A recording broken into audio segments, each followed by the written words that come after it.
आज से कुछ दशक पहले जब राज सत्ता पे सनातन धर्म को मानने वाले लोग उस तरीके से नहीं रहते थे जैसे कि आज दिखाई दे रहे हैं, उस समय कुछ योगी, कुछ संत हमारे देश से ऐसे निकले जिन्होंने सनातन का परचम पूरी दुनिया में लहराया। ये उनकी देन है कि आज मोदी जी हों या अन्य कोई भी जो बाहर जाता है और उनको सनातन के नाम पे एक अच्छा प्रतिसाद मिल रहा है, एक अच्छी उनको प्रशंसा मिल रही है, एक सनातन का वैभव दुनिया में दिखाई दे रहा है। ऐसे ही संतों में अगर हम नाम गिने तो स्वामी योगानंद, स्वामी विवेकानंद और उनमें भी एक बहुत बड़ा नाम जो आधुनिक युग में बहुत ही जिन्होंने ज़बरदस्त चमत्कार दिखाया है और यूरोप और अमेरिका को उनकी भाषा में, उनकी स्टाइल में सनातन को समझाया पूरे वैज्ञानिक पद्धति से, और वो थे महर्षि महेश योगी। और आज हमारे साथ पी न्यूज़ पर है महर्षि महेश योगी के भारतीय संस्थान के जो भारतीय उनका जो चैप्टर है उसके जो हेड है ब्रह्मचारी गिरीश जी पूरे भारत में महर्षि के जो भी कार्य चल रहे हैं उनको पूरा देखते हैं, महर्षि विद्यालय देखते हैं और खुद भी बहुत ही आध्यात्मिकता से ओतप्रोत है। एक सरल हृदय संत जिसे कहते हैं गिरीश जी वैसे हैं। तो गिरीश जी से हम लोग कुछ चर्चा करेंगे, कुछ बातें करेंगे और फिर उसके माध्यम से हमारे दर्शक ये जानेंगे कि अध्यात्म, वैज्ञानिकता और आज के कुंभ, इनसे जुड़े क्या चीज़ें चल रही हैं, कैसी चल रही हैं और क्या ये होना चाहिए, कुछ और होना चाहिए। तो गिरीश जी आपका बहुत बहुत स्वागत है। नमस्कार गिरीश जी, आज के तारीख में कुंभ में हम लोग यहाँ बैठे हुए हैं, तो कुंभ को देख के आपको कुछ याद आ रहा हो कि महर्षि की क्या दृष्टि से कुंभ को लेके? महर्षि जी ने तो बहुत सारे कुंभ अटेंड किए। 1989 में हम उनके साथ यहाँ पर आए थे जब ये आश्रम में कुछ भी नहीं था और महर्षि केवल प्रातःकाल में आके सायंकाल में जाने वाले थे, लेकिन उनको वातावरण इतना अच्छा लगा कि वो 4 दिन यहाँ पर एक टूटे फूटे कमरे में रहे। हम लोगों ने ओवरनाइट वो कमरा ठीक किया था, बाथरूम बनाया था और महर्षि उसमें रहे 4 दिन तक। उसके पहले महर्षि जी 1977 का कुंभ अटेंड किए, उसके पहले जो है 1965 का कुंभ अटेंड किए और शायद उसके पहले 53 या 52 जो भी होगा वो अटेंड किए। 1989 के कुंभ की उनको याद है कि महर्षि आश्रम में उस समय 9000 बच्चे थे और लगभग 4000 स्टाफ मेंबर थे। महर्षि जी ने एक एक को चुन चुन के जो है वो कुंभ में भेजा। करीब 30 बसें लगाई गई थी और हर बच्चे को, हर उसके माता पिता को गांव-गांव से बुला के और यहाँ भेजा। 2 उस समय चार्टर प्लेन किए गए थे, फोकर 50 मेरे ख्याल से इंडियन एयरलाइंस की एक और कोई एयरलाइन होती थी उससे, और सबको जो है चुन चुन के यहाँ पर भेजा। उस समय लगभग 10,000 हमारे विदेश के लोग आए थे, वो भी कुंभ स्नान किए थे। और अभी फिर 2001 की बात है जब यहाँ कुंभ हुआ था, उस समय भी महर्षि जी ने बहुत लोगों को दुनिया भर से कहा कि जाओ, एक ये ऐसा अवसर है कुंभ कि जितना आनंद लेना हो, जितना पुण्य लाभ करना हो, जितना तुम्हारे को पुण्य कमाना हो, एक डुबकी में आ जाता है। 2 लगाओ, 3 लगाओ, 5 लगाओ, वो बोनस है महर्षि ने कहा। तो वो मेमोरीज, वो स्मृतियाँ महर्षि जी की हम लोगों के मन में है। मसला ये भी है कि आजकल मेले में आप देख रहे हैं बहुत बड़े बड़े बाबा हैं, बहुत बड़ा भौकाल दिखाई दे रहा है, पैसे का बड़ा जबरदस्त बोलबाला दिखाई दे रहा है। ये जगह रही अध्यात्म की। कभी देवरा बाबा रहा करते थे जिनका आश्रम बड़ी छोटी स्कूटियाँ बना करती थी, कोई विशाल पंडाल। कल की बात जो है, आजकल ऐसा समय आ गया है, प्रचार का समय है। अच्छे अच्छे बहुत संत हैं, उनको कोई जानता नहीं है। ऐसे भी संत हैं जिनको की बहुत ज़्यादा मान्यता समाज में मिली हुई है। कंट्रोवर्सीज होती रहती हैं, तरह तरह की होती रहती हैं, वो एक अलग बात है। लेकिन शायद समय की आवश्यकता है कि थोड़ा प्रचार प्रसार भी चाहिए। और हम लोगों को तो महर्षि जी ने सिखाया प्रभाव उत्पन्न करो, साधना करके सामूहिक चेतना में सतोगुण की अभिवृद्धि करो, उससे सब कुछ संभव होगा अपने जीवन में भी और समाज में। महाराज, ये सवाल ये है ना कि अभी आप यहाँ बुला रहे हैं कि आप दुनियादारी छोड़िए, भौतिकता छोड़िए और अध्यात्म रचिए बसिए, माँ गंगा में डुबकी लगाइए और अध्यात्म रचिए बसिए। और जब वो यहाँ आ रहे हैं तो देख रहे हैं कि खाली पंडाल 30 लाख का लगा हुआ है, गेट 10 लाख का बना हुआ है। हमको तो बताया 1.5 करोड़ का गेट लगा है। बिल्कुल बिल्कुल, बहुत सारी जगह लगा हुआ है। हमको तो हमारे लोगों ने कहा कि गिरीश जी आप भी 1.5-2 करोड़ का लगाइए। हमने कहा हमारा तो बजट ही 50 लाख रुपए का है, हमको कोई पैसे देने वाला भी नहीं है, तो भाई हमारा गेट जितने में लग रहा है I am happy with it. हमको गेट दिखा के लोगों को बुलाने की आवश्यकता नहीं है, हमको ज्ञान दिखा के बुलाने की आवश्यकता है। उससे लोगों को आकर्षित करना है, अध्यात्म में करना है, धर्म में करना है। धर्म ध्वजा दिखा करके अपने यहाँ भारतीय परंपरा है कि लोगों को आकर्षित करें कि धर्म ध्वज के तले आओ। 1.5 करोड़ के गेट में से निकल के कितनी देर निकलेगा? 1 सेकंड 10 सेकंड में आ जाता है आदमी, वो इम्पोर्टेंट नहीं है। धर्म की बात होनी चाहिए, ज्ञान का विचार होना चाहिए, और अपने जो सनातन साधना की बात है। अभी देखता हूँ मैं, ऐसे कहते नहीं अपने, लेकिन अनुभव होता है, थोड़ा सा तकलीफ भी होती है उसको देख के। सब बातें हो रही हैं लेकिन साधना की बात नहीं होती है।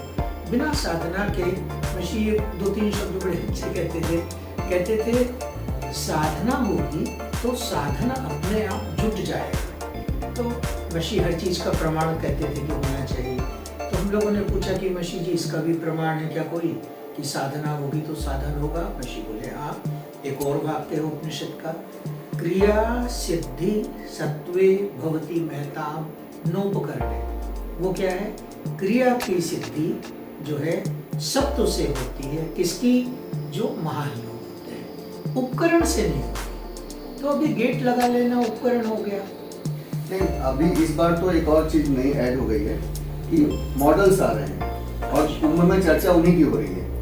संतों की चर्चा भी नहीं हो रही है, अध्यात्म की चर्चा नहीं हो रही है, सत्संग नहीं हो रहा है। सिर्फ ये हो रहा है कि कितनी खूबसूरत महिला साध्वी हो गई या कितने खूबसूरत सन्यासी हो गए। तो आपने बहुत लंबा अरसा देखा हुआ है, क्या लगता है कि ये उचित है, यही आखिरी कुंभ है? देखिए पहले के कुंभ में तो ऐसे कोई मॉडल्स वगैरह अपने नहीं देखे थे। अब चूंकि लोगों को भीड़ जुटानी है आज के समय में, चाहे आप साधु संतों को देखें उनको भी भीड़ चाहिए।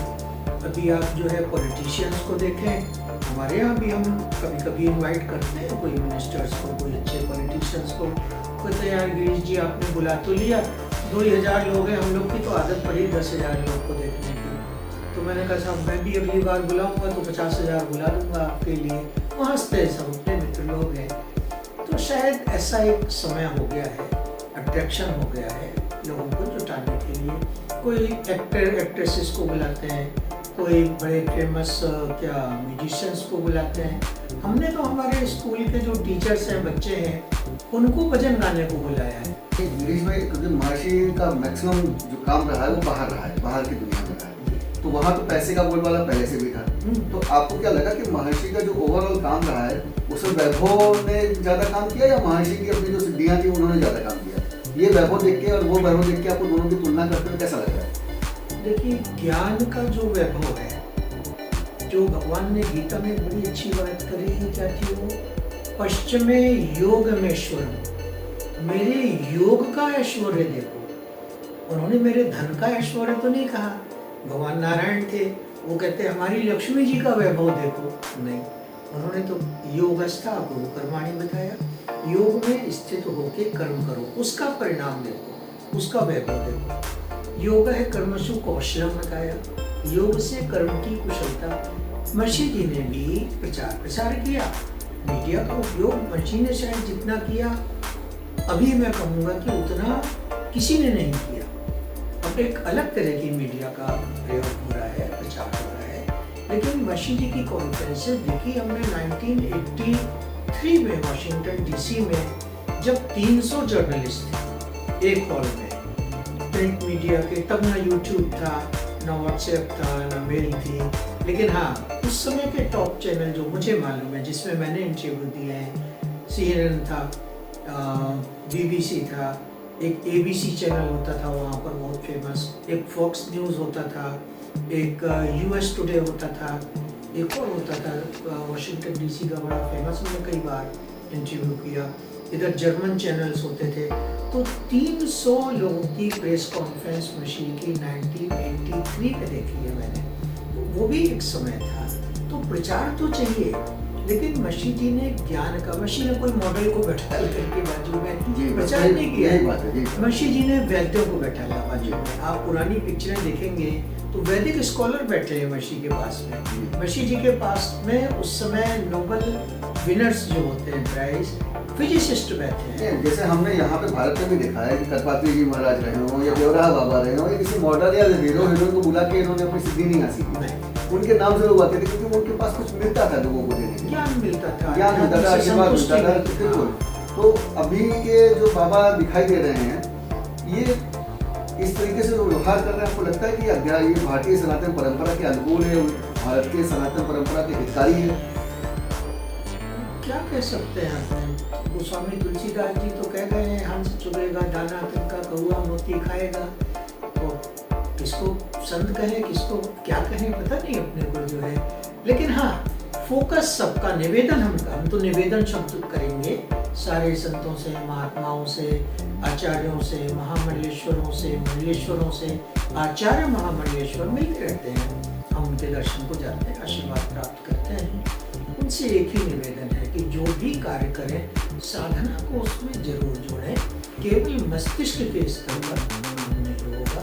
गोस्वामी तुलसीदास जी ने कहा, जो इच्छा करी हो मन माए, चेतना में, आत्मा में, वो भावातीत चेतना में वहां जाकर के जो संकल्प करेंगे वो पूर्ण होगा। अच्छा, महर्षि एक सन्यासी के शिष्य थे, उन्होंने अपने गुरु का नाम पूरी दुनिया में फैलाया। सन्यास के बारे में महर्षि का क्या विचार है? सन्यासी बनना चाहिए, नहीं बनना चाहिए, घर परिवार छोड़ना चाहिए, गृहस्थ जीवन छोड़ना चाहिए, नहीं छोड़ना चाहिए? महर्षि का क्या विचार है सन्यास पर? महर्षि जी बहुत स्पष्ट थे। अपने यहाँ 4 आश्रमों की परंपरा है।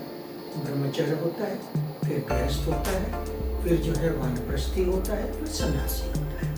तो महर्षि जी ने तो खुली चॉइस दी, हम लोगों को भी चॉइस दी, तुम चाहो तो गृहस्थी में जाओ, उसके बाद वानप्रस्थी बनो, फिर सन्यासी बनो। महर्षि जी ने घर छोड़ने की आवश्यकता ही खत्म कर दी। घर में बैठ के सुबह शाम जो है साधना करो, हिमालय में जाके एक पैर से खड़े होने की आवश्यकता नहीं है। घर में रहें, रोज 1 घंटे 2 घंटे साधना करें, वही परिणाम जो हिमालय में जाकर के बर्फ के नीचे बैठ के मिलेगा, घर में भी जाएगा उनको शायद। भगवान ने गीता में बड़ी अच्छी बात करी, अध्यात्म विद्या विद्या नाम। जो अध्यात्म है, अध्यात्म क्या है? आत्मा का अध्ययन। अपने यहाँ उपनिषद का वाक्य है, आत्मा वारे द्रष्टव्य, श्रोतव्य, मंतव्य, निदिध्यासितव्य। आत्मा को ही देखो, आत्मा का ही श्रवण करो, आत्मा का ही स्पर्श करो, आत्मा के क्षेत्र में ही विचरण करो, तभी सारा जीवन जो है अपना धन्य होगा, सिद्ध होगा। और यही नहीं हो रहा है। तो ये थे ब्रह्मचारी गिरीश जी। जिस तरह से उनका मैंने पहले बताया कि बहुत ही सरल स्वभाव है, वैसे उन्होंने बड़े स्पष्टवादिता के साथ में हर प्रश्न का बड़े बेबाकी से जवाब दिया, बड़ी सरलता के साथ जवाब दिया। उनकी किसी भी बात को सुन के आपको ऐसा नहीं लगेगा कि वो उस बात को कहने के लिए कोई अतिरिक्त प्रयास कर रहे हैं या दिखावा कर रहे हैं। तो आज के लिए इतना ही। पी न्यूज़ के लिए मैं एल एन त्रिपाठी, प्रयागराज, महात्मा।